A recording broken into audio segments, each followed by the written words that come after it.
Well, hey everyone, Matt here. Welcome to the Church Next podcast. As a part of these conversations in us growing as leaders, as us growing, more importantly, as followers of Jesus, I'm going to take the opportunity as well just to share a few thoughts around a few different things.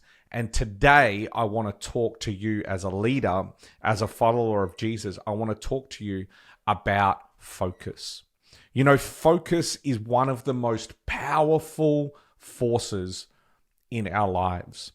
And one of the reasons why it's super powerful is because focus is one of the things that we have the opportunity to control. You know, we can't control everything that happens in life, in church, in relationships, in business. But what we can do while the world is shifting like shadows is we can control and we can take responsibility for our focus. And focus is just absolutely valuable. If you talk to any successful person in any area, it doesn't matter what it is. And let me define success as absolute obedience to Jesus. But with that definition in mind, as we think about what that might be in business, what it might be for a husband to his children and to his wife, focus is absolutely important and one of the highest value things that you and I need to take responsibility for in those areas.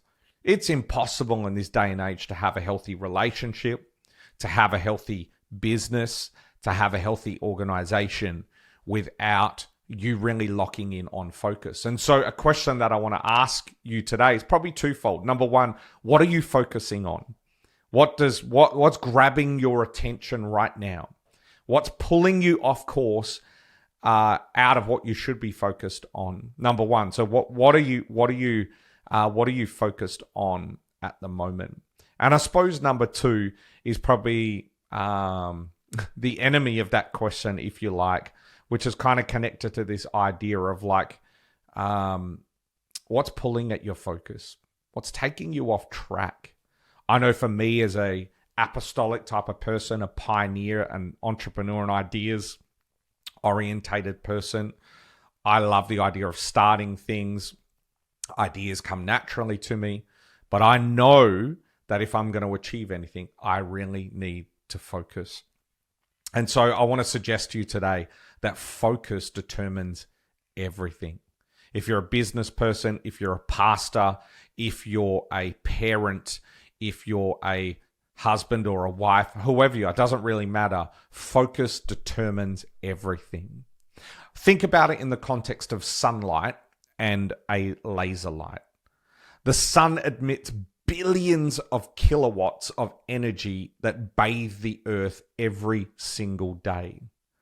The outer temperature of the sun is 5,500 degrees Celsius. It is hot. There is a lot of energy coming off that. As opposed to a laser, which only takes a few kilowatts in comparison, but because of focus, it can cut through steel. It's not about how much energy, it's about the focus of the energy. It's not about how many ideas, it's about the focus of the ideas. And the primary task of a leader is to direct attention.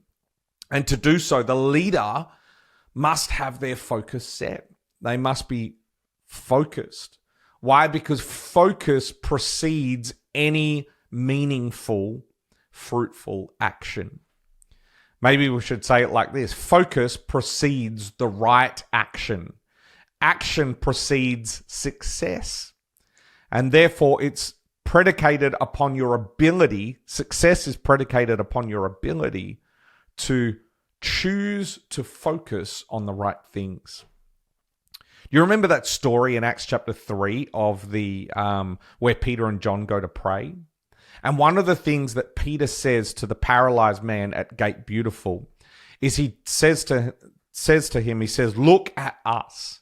In other words, I need your attention right now. I need your focus because you've been looking at a whole lot of places to solve your problem. But right now I need you to focus because what you focus on is where you receive from. Man, that's a word for someone right there, right now. Your life might be full of fear, but maybe it's full of fear because your focus is set in the wrong place. What you focus on, you're going to receive from. What you focus on really determines the direction of your life. And so I want you to write just this one thought down or think about it. Fix your focus. That's the first thought. Fix your focus. You get what you focus on. I heard a preacher say one time, I can't remember who it was, so shout out to whoever that was, but I heard them say that action without aim leads to exhaustion. Sounds like a Steve Furtick quote, so let's give it to him. Action without aim leads to exhaustion. Let me say it one more time. Action without aim leads to exhaustion. One of the really significant issues that I see with leaders all across the world, in business, also in church life, is we get into a season of what we're doing and we start it off, but we have all these actions going on, but we don't have aim. We stop putting the goal right there and we stop focusing on where we're going. And so we have a whole lot of stuff we're doing, whole lot of energy we're outputting, but it doesn't really lead to anywhere. And as a result, it's exhausting, isn't it? I've been in that situation so many times before where you just feel tired, like, God, I'm doing this for you, or I'm trying to build a family, I'm trying to grow this business, or whatever the activity might be. And it's just exhausting. And it's partly exhausting because you've got a whole lot of activity without any aim, without any focus. Hebrews chapter 12, verse 2 says, fixing our eyes on Jesus. There it is, right there. Focusing our eyes on Jesus, the pioneer and the perfecter, the author and the finisher of our faith. For the joy set before him, he endured the cross. Did you see that? The writer of Hebrews, the unknown author of Hebrews, says fixing our eyes on Jesus, right? Then it's so we are, as people, fixing our eyes on Jesus. So we're focusing on him. But listen to what it says about what Jesus, for the joy set before him. It's helping us to see the reason why we focus on him is because he taught us that he had to focus on something too, because focus is important. Focus determines your direction. Focus is an incredibly important thing in our lives. So what are you focusing on? The word fixing here in the original language just simply means to set. It means to set like cement, if you like, to make it immovable. And that's what I want to encourage you to do. What are you focusing on? And set it. Set your goals around that thing you're focusing on. What are you trying to grow? I know for our church community, we have 4 values. And those values inform everything that we do. Really, they're like strategic objectives that we're trying to achieve. And so when it comes to small groups, Sundays, our youth ministry, whatever the case might be, anything that is requiring energy and output needs to pass through the filter of what we're focusing on. And that is those 4 core values that we have. Maybe in business, you might have these great ideas, and I meet so many entrepreneurs. I've been this person so many times where you have all these amazing ideas, but because you're not focused enough, you don't execute that idea. It's got to be immovable. It's got to be something that your goals, that your life, that what your energy and your actions and your output revolve around. Really, really is important that you and I understand the value of focus. So as a little exercise for today, what I'd love you to do is I'd love you to think about what you're trying to build, where you're trying to go, and then I'd like you to set some goals. Make it just 3 goals, 3 big goals for this week. What are the 3 big goals that you're trying to achieve over the next 3 months? 3 big goals. It might be to grow in X amount by sales. It might be to develop X amount of leaders. It might be to do whatever conversation. It might be to have 3 date nights, whatever the case might be. Here are the 3 big goals that I'm wanting to achieve over the next 3 months. Then I want you just right now, whenever you're listening to this, I want you to sit down and I want you to go, how do I get there? How do I make that happen? It might be prioritize time in your diary. It might be put in a meeting with a certain person that you need to chat with to get this moving forward. It might be I need to execute A, B, C, and D tasks in order to move this thing forward in leadership and business, whatever it is. But I want you to write those down. And then I want you to actually go about focusing on those. I want your week to revolve around achieving those things. I want your week to revolve the work life, your energy output. I want you to keep coming back to the question, am I actually achieving this? Because if you aren't achieving those things, then you are not focused appropriately. And it's really important that you do. Because otherwise, and you know this happens in life, you get to the other side of 3 months and you realize that some of those tasks, those big 3 things that you're going for are still left undone. And they're left undone simply because you did not exercise focus. You had a lot of activity, but you didn't focus on the things that needed to get done. And so focus is powerful. Another thing that I want to say to you today to think about is that focus determines your finish. And we've just been talking about that.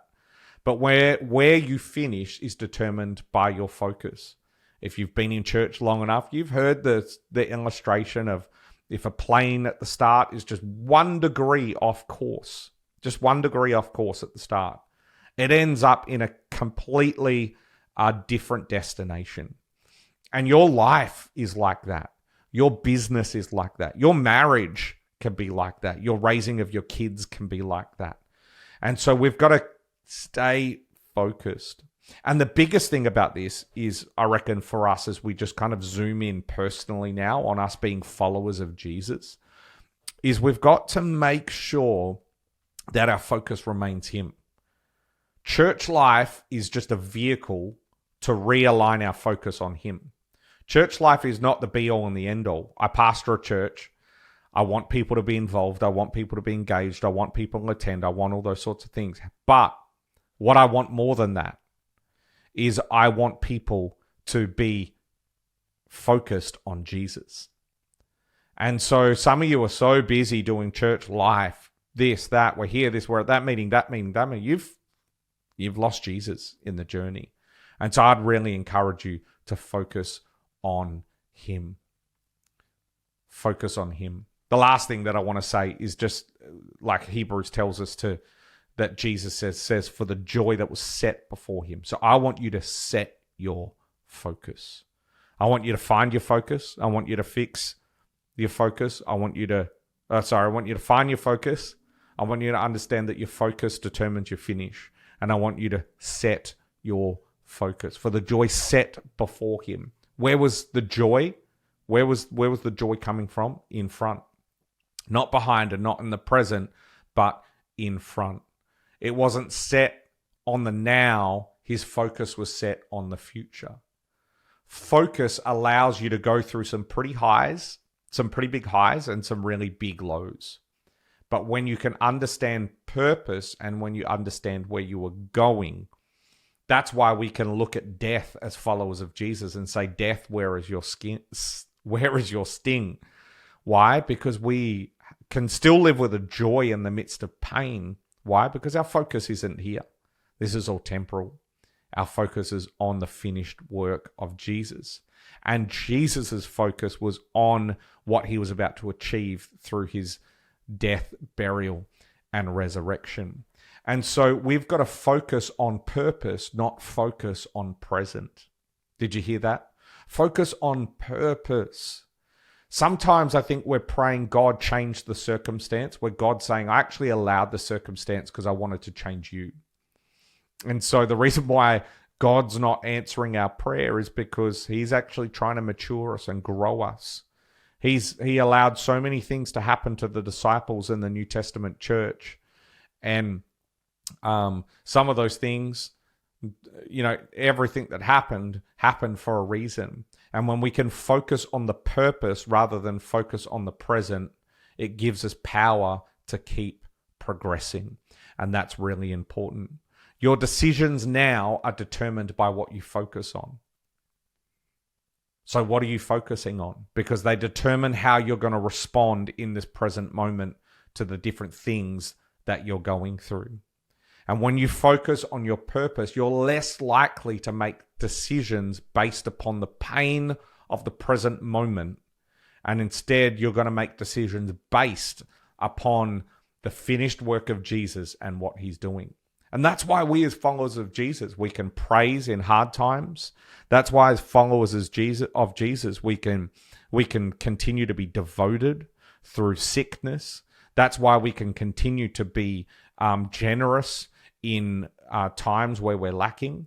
Why? Because of purpose. Because God is so much bigger than our present moment. And so we got to make sure that we set that focus. Set that focus. In your business, set that focus. Lock it in. Make sure your team knows about it. Where are you going? What is the direction? And how are you going to get there? Set it before. And then you'll have the energy then. You'll have the ability. It'll give you a tool, if you like, to ride out the highs and lows of different markets and opportunities and different things. We're talking to a whole broad range of people here today. So I appreciate you sticking in there with that. You know, the world has a saying. Well, there's a saying out there that says set and forget. When it comes to focus, this does not apply. Okay? Set and forget. No, you've got to keep coming back to focus, because that's what focus is continuing to come back. Don't just set it and think it's just going to stay there all the time.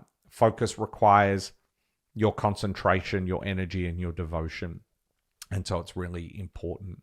So I leave you with this last thought. What are you focusing on? What does that look like? What are some things that you maybe need to address in your life that are pulling your focus? And that might be from a new business opportunity to an evangelistic outreach. That might be from turning off some sort of streaming service so that you can spend time focusing on his word and prayer. Might be a full array of things, but I want you to just spend some time with the Holy Spirit talking about focus. Lord, what do I need to focus on? Thanks so much for listening. Don't forget to jump online, go to churchnxt.com, where you can get a whole lot more resource. Like and subscribe, do that whole thing, and we'll see you in the next episode. God bless you, and we'll talk soon.